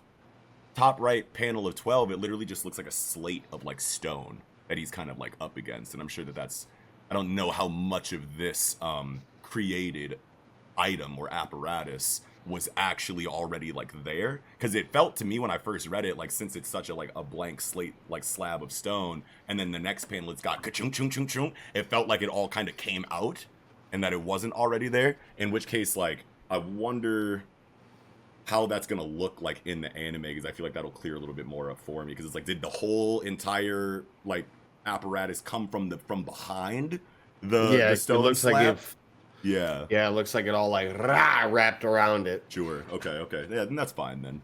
But I just remember being like, I'm pretty sure this has to like come out of you. I'm pretty sure you can't spawn shit like in the distance, you know what I mean? So, but yeah, that was just like the one part in the art where I was like, wait a minute, what exactly is happening here? But I love this moment, because this is like the most complicated thing we've ever seen Yao Momo make, I want to say. Right? I think so, yeah. That's tight. That's really cool. Must have taken her see. a few sessions to make like the different components and pieces. Sure. Yeah. I guess it would depend on like how you would classify complications, considering that she had to make like a super strong sleeping drug against Gigantomachia. But like, I mean, that being said, like if this is a machine to put him to sleep. Yeah. Right. It's like two different kinds of like complicated almost. There's probably more data related to making a drug than there is like building this robot, at least in regard to how the quirk kind of operates. So that's a good point too. Ha! Dude, Dark Shadow Ragnarok womb. That shit was so fucking cool to see. So we seen Ragnarok techniques before? Because I want to say that the PLF War raid, the Dark Shadow versus Redestro, I wanted to say went into Ragnarok for that attack. I could just be misremembering, but based on my memory right now, I want to say Ragnarok was tied to that technique against Redestro. So if he's using a Ragnarok technique that kind of like wowed us in the moment during the Paranormal Liberation Front War, in regard to like how effective it was against Redestro and his goons in that moment, and then Deku just effortlessly jumps out of it, like that was like a really big deal for me, just with that memory. And if I'm wrong, let me know in the comments or whatever. I could have sworn Ragnarok and they'll was let on that you movie. know. Yeah, they really will. They do. They're really good about that. But I'm dead. Yeah. I love how even Shiro got like that. Shiro's the one with the octo arms, right, or whatever. He's got some like new tech, right? The one who can like make wings and like sprout his body parts anywhere. Oh yeah, he was his like name- the one that wrapped him in the shit. He said, "This is some insulating tape Yaoyorozu made for my tentacles," Yeah, and he there we go. wrapped him up in it. And then that's when he hit him with the Ragnarok womb was in Yeah. the darkness of the wrapping. Yep. Right. That's fucking dope. No, his name is Shoji. Shoji. Yeah, Shiro. Jeez. We would have too many Eros, bro. Ojiro, Jiro, and Shiro. That'd be too much.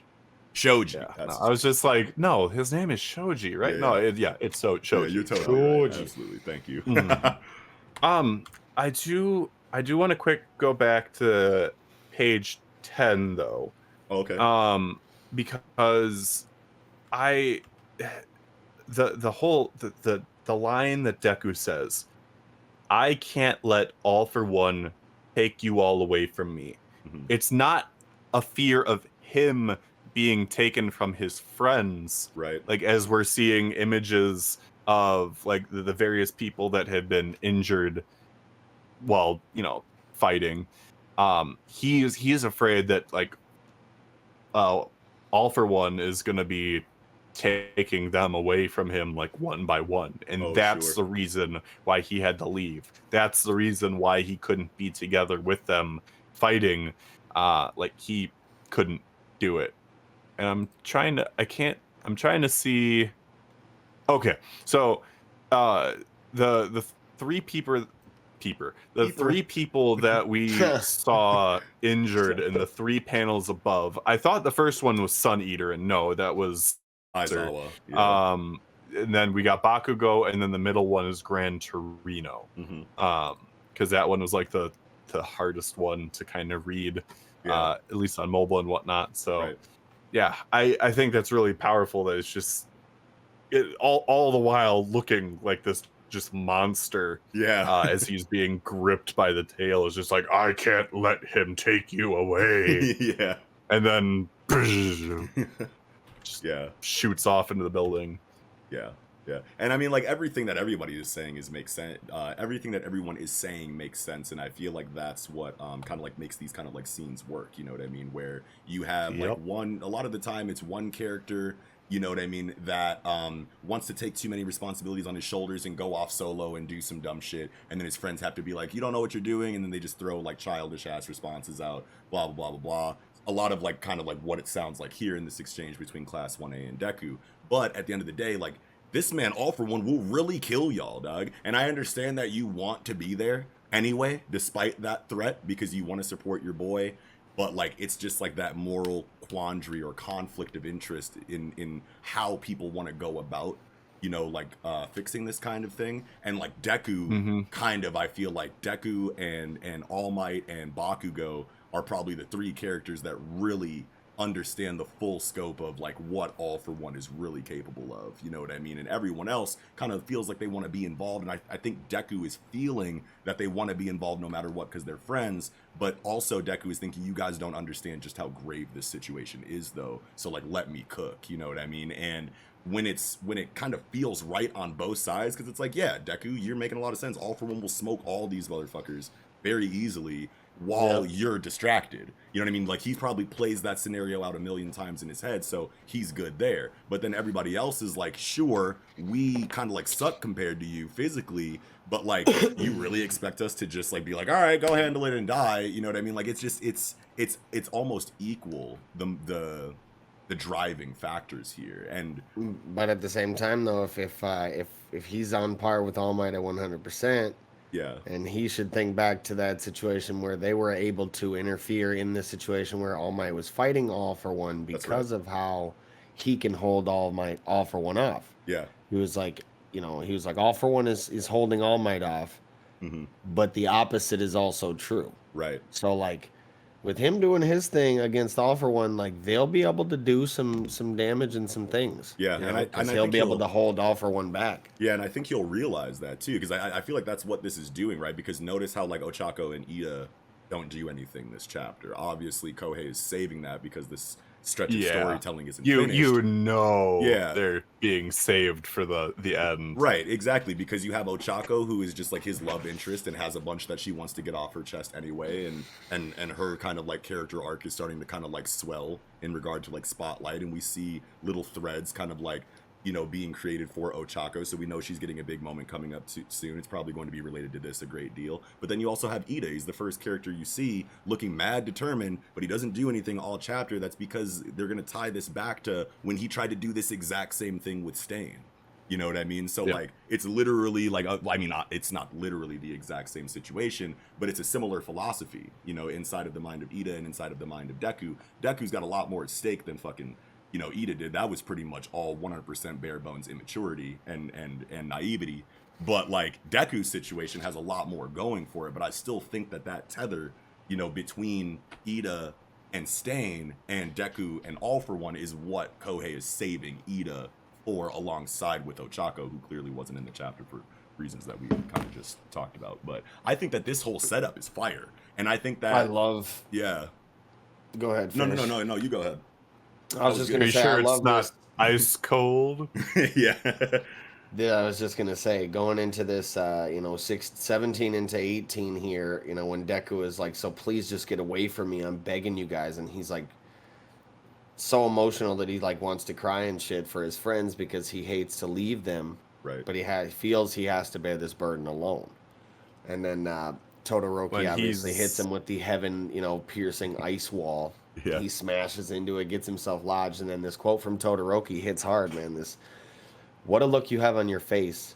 Is this responsibility so much for you that you can't even let yourself cry? Seems like a burden you should share with the rest of us. When he knows that Deku's the type of person that'll cry all the time. Like, he cries frequently, and is an emotional person. And he's like, you feel like you can't even cry now because you got this heavy-ass burden you got to bear, and you just got to, like, I don't know, put it all on your shoulders and just grin and bear it. Like, no. Yeah. Like, what would you say to any of us if this situation was flipped? What have you said to any of us in any of our darkest He's moments? cried. He's cried because he's seen his friends carry their own burdens and crying and telling them, you don't have to, take that burden for yourselves. And then, again, because of his character regression that's going on right now, is, rejecting the fact that, like, he's doing it himself right now. Like, he is rejecting them. He is taking on this burden all by himself. He, who is one of the most emotional people in the series, is refusing to let himself cry. Yeah. Just can't do it. And by regression, you mean because he is kind of hypocritical to his, like, whole philosophy throughout the entire series, basically, right now. Yes. Right? Yeah, okay. Yes. Yeah. As much as people are like, oh, this is really cool character development for Deku, and it's just like, it's regression, not development. Yeah. Yeah. Well, sorry. It is a development of his character. It's not character growth. Right. There we go. Right. And I mean, like, even though you can attribute the word development to, like, any stage of, like, a character's writing, at the end of the day, like, these terms are defined the way they are, like, for a reason. You know what I mean? So it's like development, like, isn't even growth like people think it is. You know what I mean? Like, growth and development are kind of, definition wise, like, two completely different things in literature. So it's like that whole thing always gets messy, like, regardless. But, like, yeah, I think I can agree with regression right now just because of how hypocritical Deku is being. But, like, the reasonings for, like, what I've been seeing people say about Deku and related to character regression that we're kind of, like, seeing here right now, it's just kind of just been, like, subpar reasoning. Like, they don't really get it. You know what I mean? But, like, I think the hypocrisy is kind of like what really sells that. So that feels fine. And I do love Froppy getting to end the chapter because it ties back to the beginning of the chapter. Same determination in her eyes as the cover. Yes. But the line in particular, so if you're dead set on being some comic book superhero, then Class A won't let you live that fantasy alone. And who got to be the comic book hero on the cover of a comic book? Yeah, Froppy for this chapter. Oh, dude, that's amazing. Good shit, Axel. That was cool. I didn't Hell even yeah. think about that at all like that. That's fucking awesome. Yeah, That was I dope. thought that was just like a great tie-in. It's just like, oh yeah, go figure she gets to deliver the comic book superhero line after being the poster child for this issue, Yeah, and a color page is a comic book cover. Like, yeah, it's Right. fantastic. yeah, for sure. Mhm.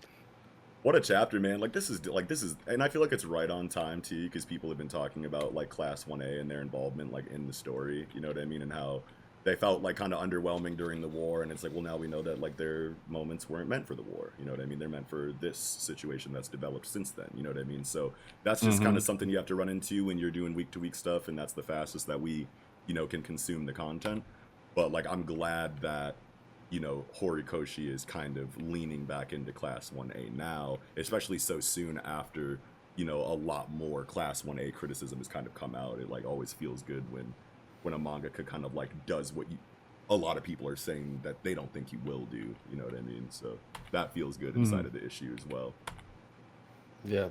And I think, and I'm surprised no one else mentioned this, but I think an element of page 16 is going to play a big part for how this little story wraps up. He goes, after like escaping Ragnarok, he goes flying past a statue of All Might in the pose where Right. he's got the fist up.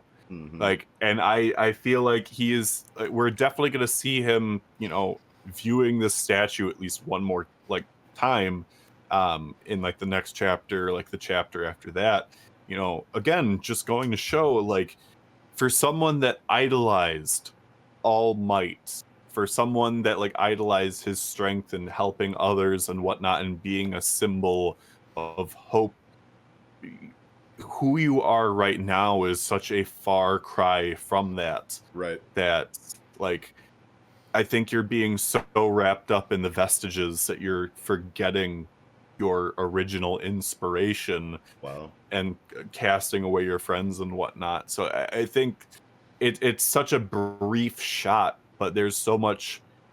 There's such a statement in it that like he is like just rocketing past this All Might statue and just trying to denounce everything that his friends are trying to throw at him, everything that they're trying to do to save him, and he is fighting so desperately not to be saved.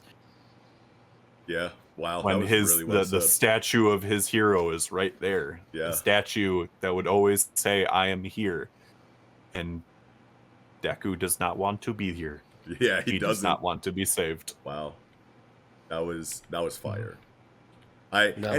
And see, like, it's shit like that in My Hero Academia that's so fire, because it's like we understand the world at large to such a degree and the characters involved that like you can see a panel like that and say a bunch of shit about it. It's like one of those, like, a picture, you know, says 1,000 words kind of things.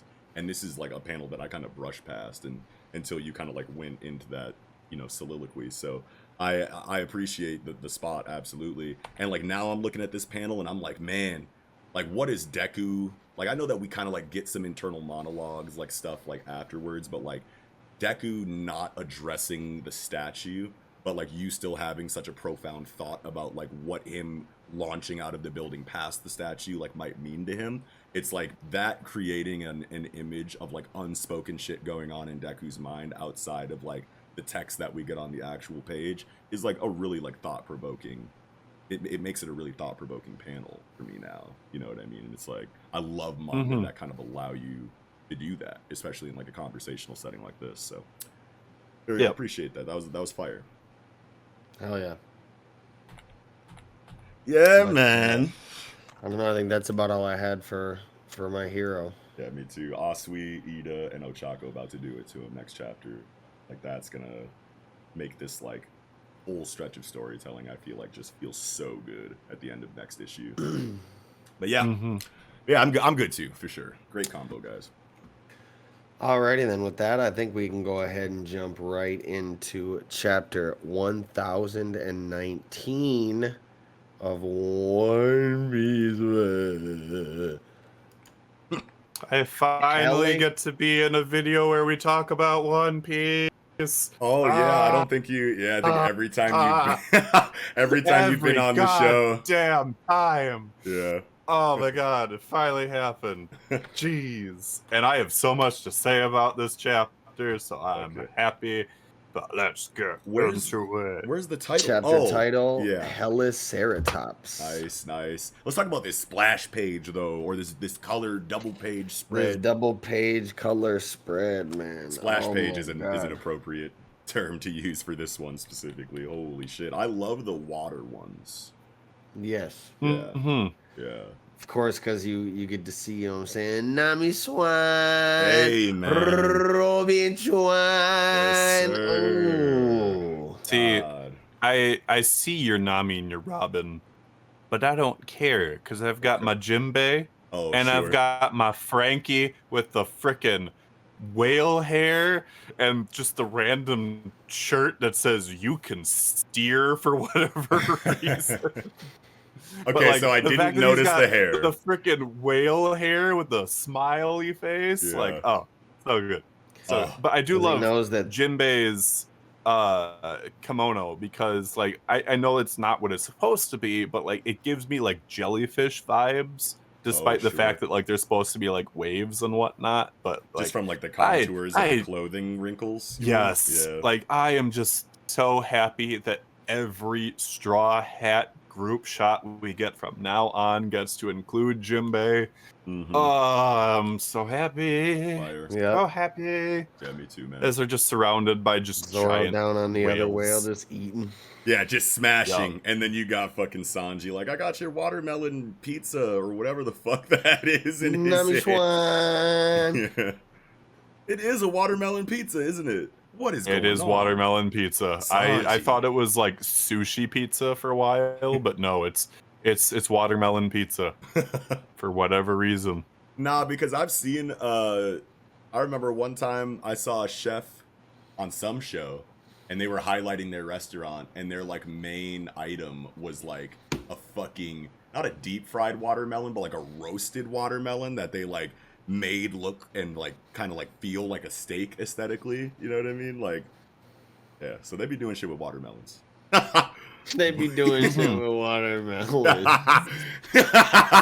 Fucking Frankie's shirt, you can steer, just Japanese people putting random fucking American words on clothes. I mean, it's got the ship wheel. Oh sure, of the okay, there on we go. Yeah, so, that's like, fine. That's fine. Fits. But yeah, like at the same time, he is not the helmsman. So yeah, just saying.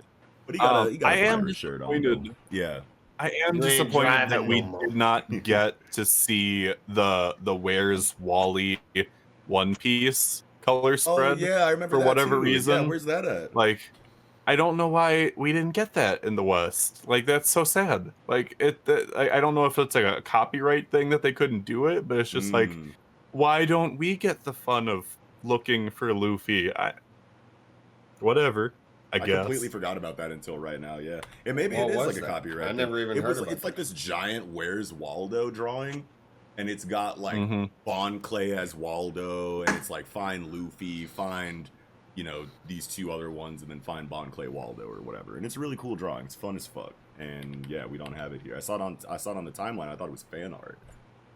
It was included. So when the scans came out, like with like the fan translation, like they included it for it, but they didn't include it for the officials. So I'm sad, but it is what it is. Things, you know what I'm saying? Is beyond that. What chapter was that with? I was with this one. Really? Mm-hmm. Yeah, because One Piece is doing a whole bunch of collabs because of the 24th anniversary. So, like, they did a collab with Where's Wally, they did a collab with NASA, and then they've got, like, a couple of other collabs that they're doing as well that haven't been officially announced yet. Like, I mean, they've been announced that they're collabs, but they haven't announced what they are. Yeah. Yeah. Oh, yeah. But yeah, man, this chapter, man, okay, so one thing that I appreciate about where One Piece is at right now is that even though we're in, like, a war kind of situation, you know what I mean? Like, we're still getting, like, dedicated chapters for one-on-one fights that, like, see their conclusion without changing perspective too much or some kind of crazy, chaotic element coming in and shifting, the players around the table. You know what I mean? So I like that it feels like pre-time skip, like arc conflict in that way. You know what I mean? Because I feel like it's been a really long time since we've had like actually dedicated, you know, like fights like this in One Piece. Maybe Dressrosa, I think was the last one, right? That kind of felt like this. You know what I mean? But it always feels like whenever it kind of like sets up like this since in post time skip, I always think of just Enies Lobby, and whenever I feel Enies Lobby in One Piece, I just get all warm inside. But we didn't get one-on-ones other than Luffy one-on-oneing people in Whole Cake. So that's the thing. Is that like with Whole Cake, it was more so like group fights more than anything, unless Luffy was just one-on-oneing people. But that's what Luffy Punk always Hazard even does. too. I don't think we got dedicated fights for real in Punk Hazard like that. I mean, you had Zoro versus fucking Monet, which was basically a one-shot.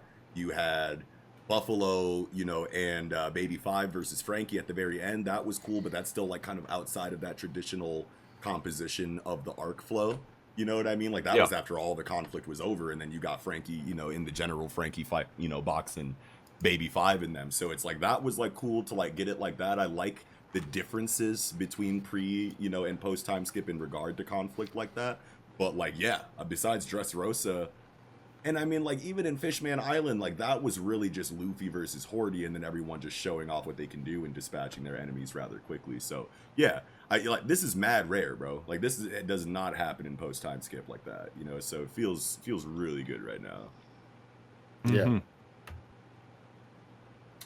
And the choreography, too, because it's like last time Frankie had a fight, it was Senior Pink, and that was, you know, developed. Nothing but suplexes. It was just back-to-back suplexes, you know what I mean? And, like, the Senior Pink story was incredible. We learned, you know, a little bit more about Frankie and especially Senior Pink in that fight. They kind of, like, recognized each other as, you know, whatever, and it felt really good. You know, it was some macho, you know, hard-boiled shit, and that shit was tight. But it's cool to see, you know, more of Frankie's capabilities and facilities in a full power fight. You know, like we have here versus Sasaki. So I'm super lit. And I've been waiting for Frankie probably more so than anybody else to really turn up and get a fight like this, especially Robin. since Dressrosa and Robin too is those are top two for sure. Yeah. I what makes me love this fight is that this is a perfect Frankie fight because it's one of those, oh, here's an unexpected twist fights. Because for Frankie to call out and be like, what the, is that how dinosaurs work? Like, that's really funny considering that Frankie has been known for creating inventions or self-modifications that don't make sense. Right. Like, let's not forget the fact that, like, he had Frankie Centaur, where his legs went out in front rather than behind. Great example. For a man to be calling out a dinosaur man whose freaking Triceratops crown turns into a propeller, like, it's just hilarious. That is very and like funny. it's such a great Frankie fight. Like I am never personally disappointed by Frankie fights because they're just not what you would expect. And that's great because that's literally Frankie in a nutshell, is a character that you don't expect. So the fact that you have the Senor Pink fight where does he pull out his weapons and whatnot? No, he just freaking hard brawls this guy in a baby costume. Like, super unexpected. And then you got this fight where he's facing a flying Triceratops, and like Sasaki's like, yeah, this is totally how Triceratops work. This is like, no, it's not. One thing that I feel like is missing from this Frankie fight that I feel like is there in pretty much everyone that's like kind of honed and focused in on is like the dialogue between Sasaki and Frankie doesn't feel as personal as it usually is. Like versus Fukuro in East Lobby, they had all kind of one-liners going back and forth. They were roasting each other to death, bro. Like, it was funny, you know what I mean? Like it was comedic in all the right ways during a conflict in One Piece. It was a shining example of that, you know what I mean? And then you go fast forward to, you know, the Senior Pink fight, and we all know how that went, and that was very emotional and very personal for both the people involved here. This Frankie fight here, as good as it is, choreography is there, you know, weapons used, fighting styles, all that stuff is perfect. But just like looking at this and thinking back at the history of Frankie fights, I was like, man, it's missing that like, you know, that little spark that usually accompanies his conflicts, you know what I mean? So, but I'm sure he'll probably fight again later and, you know, get something like that. Or maybe it's just not a thing that has to always accompany Frankie, but that's just one thing that I thought about when I was reading the chapter. I was like, damn, usually there's a little bit more emotional stake in these fights for Frankie. But it's not really a gripe or a criticism. But I think at least the dialogue is there. Like, I do agree that, like, obviously, like, the emotions aren't really there. It's like a fight against a really tough opponent. It still has its humor throughout, like when Sasaki accidentally goes in reverse and then he's just like, runway space acquired, and then Frankie's like, liar. I actually forgot about that interaction. That is actually very funny. He does like the fact that Sasaki blushes when he says it too is just like, oh my god. But I think it's important to recognize the fact that, like, while we're getting maybe like what seems like abbreviated things in the manga, because they're doing the way that they are, it leaves a lot more room for embellishment for the fights, because they're really taking one chapter and converting it into one episode. And like, yes, that means like you're potentially getting certain scenes stretched out to like 5 minutes long. They shouldn't be. Yeah. But if that turns into the kind of dialogue that like Frankie fights are known for, because you want to play with cinematic time to that degree and only fit one chapter, you know, in your episode, then I feel like then that would be really cool to see, like, in the anime. You know what I mean? If Oda's just trying to get the fight done, you know what I mean, and let, you know, the anime kind of handle a lot of the fluff, then like that's fine too. It's gonna be freaking awesome if we see like General Frankie trying to like bat with the Frankensword as Sasaki is just like swooping like in and out like and like, especially if it's animated the way that they're animating One Piece right now, like, oh my god, like we're in for amazing things. Oh yeah, I mean, like, the last episode of One Piece was phenomenal, but like Roof Piece is gonna be some Piece. Yeah, especially because we're getting a movie every week. You know what I mean? Like, we're getting movie quality. Yes, it's movie quality animation, and it's not even Roof every Piece time. Yeah, and we don't have to stop, and we don't have to suffer through like twig arm Sanji on a weekly basis like we did in the last movie. So it's great. It's phenomenal. I love it. Yeah, absolutely. Yeah.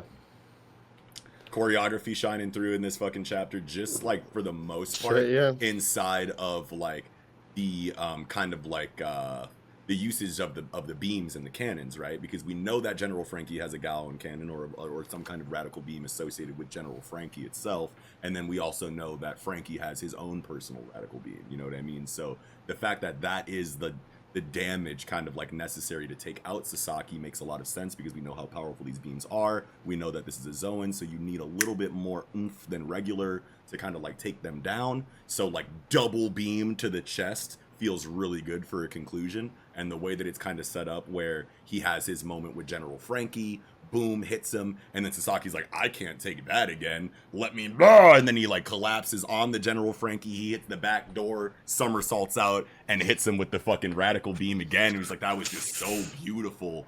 with the split legs and everything, like the pose is just what makes it hilarious. It's so Frankie and it's so good. I love every moment after in regard to the Frankie fight. And of course there's more to it. We go into fucking big Yamato versus Big Kaido, you know what I'm saying? Like, this shit is crazy. This fucking Zoan form, which I think the consensus is Kirin, right? Oh yeah. I looked up the information on this. Okay, great. And there is a lot of interesting things about this. So crazy. That I can definitely break down. So, yes, the consensus from like day one with the scans and whatnot was that it is a Kirin, and I got this information straight from Wikipedia. The Kirin is a mythical hooved chimerical creature that appears in Chinese mythology and is said to appear with the imminent arrival or passing of a sage or illustrious ruler. Ooh. That right there, that line in particular. Yeah. Like, are you kidding me? The The Kirin said to appear with the imminent arrival of an illustrious ruler. But didn't And, it say departure or departure too? Arrival or departure? arrival or passing. Or passing. Yes. So it could be talking about Luffy or Yeah. Kaido, right? Yes. Mm-hmm. Probably both. Both Yeah, both very fit. prominent figures. Mhm. So like the passing of one ruler and the rise of another, especially since Yamato wants to go out and see the world with Luffy, but not before defending the people of the country, which this was another thing with like the whole fan translation versus the officials. The officials did this a lot better. The fact that like Yamato said, if I don't fight for the sake of this country, then I can't call myself Odin. The way that like the scans were read, like, or translated, where like somebody was just like, if I were to leave this country now, then I couldn't call myself Odin.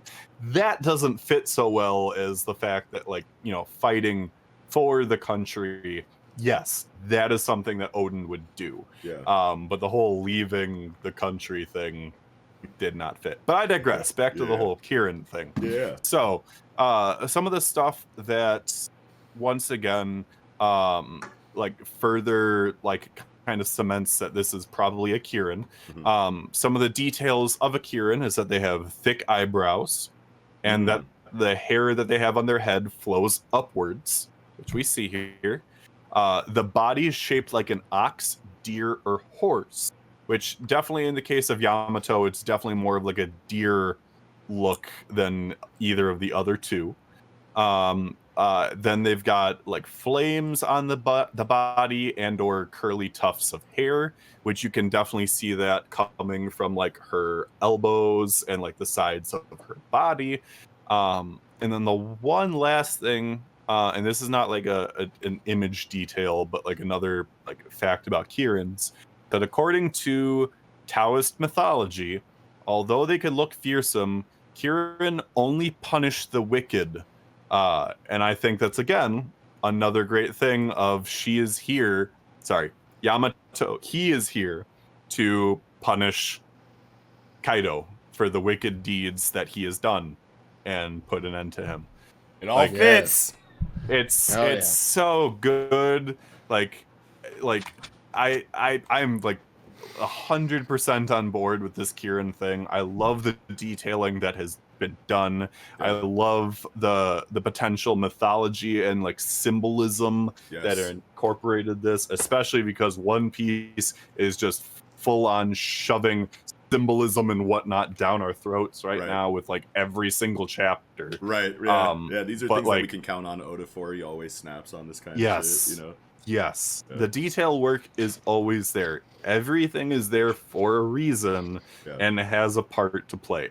And Oda just loves being, quirky and like being like, look at this thing that I've totally planned all along and all the symbolism and whatnot. But see, it works so well because it's like you could not notice it and then like find out later and it's mind blowing, but it also works on the page in the moment. You know what I mean? It's not just this is gonna blow your mind when you find the wiki article for it. It's like it makes sense in the lore, in the writing at the time as well. You know what I mean? And it's there's some mangaka that kind of like throw little like Easter eggs and little like symbolism and mythology and stuff into their comics that aren't as apparent as in One Piece, and it's still really cool when that happens. But the way that Oda is kind of able to balance like the impact of it in the moment and the impact when you research it later is something that's always been really impressive about his work.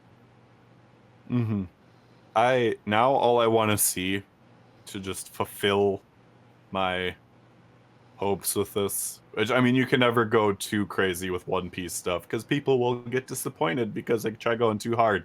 I want to see Yamato in his like full Kirin form and Luffy riding him into battle.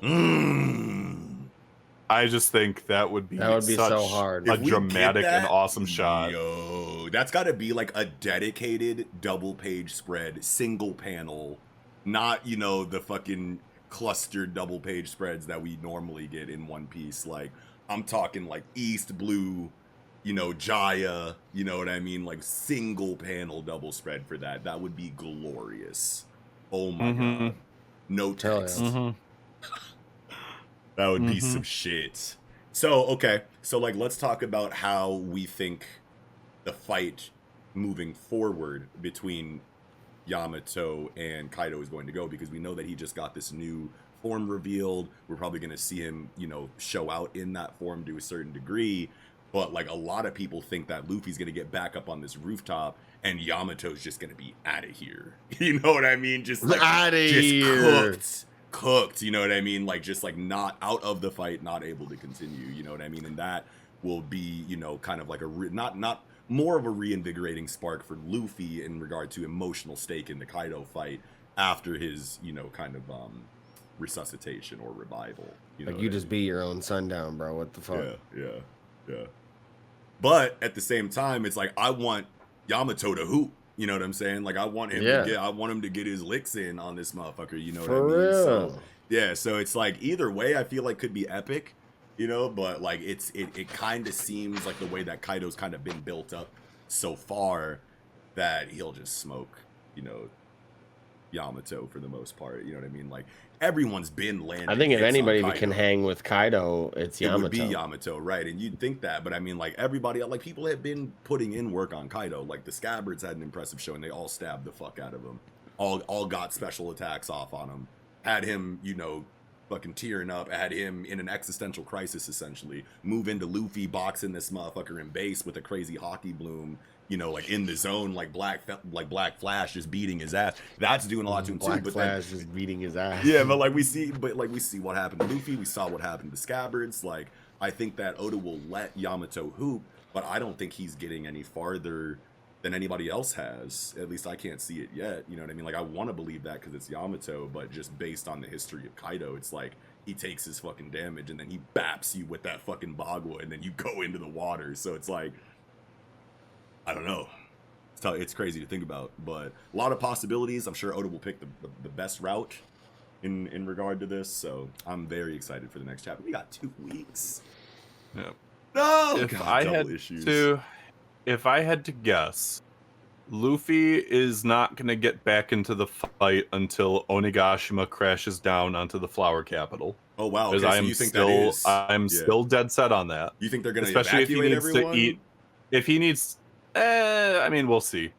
Okay. You going I pretty think dark with it? I mean, well, he's gonna. Onigashima is definitely gonna crash down on Odin's castle. Sure. Period.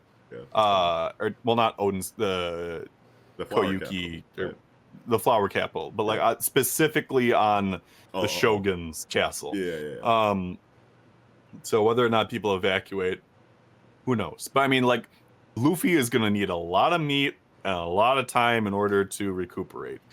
I think that it's very possible that Yamato will also get knocked off of Onigashima, but will probably get knocked off onto the land by that point, like somewhere near Udon, since like they are supposedly based on the map of Wano.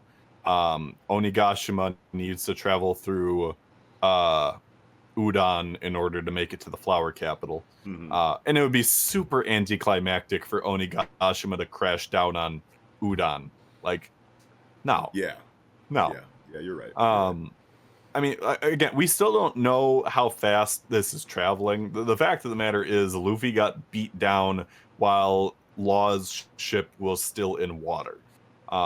But it's got to be getting close at least to land at this point. So by the time that Yamato gets clocked, because it's got to happen. Like, Yamato is not going to be the one that finishes Kaido by himself.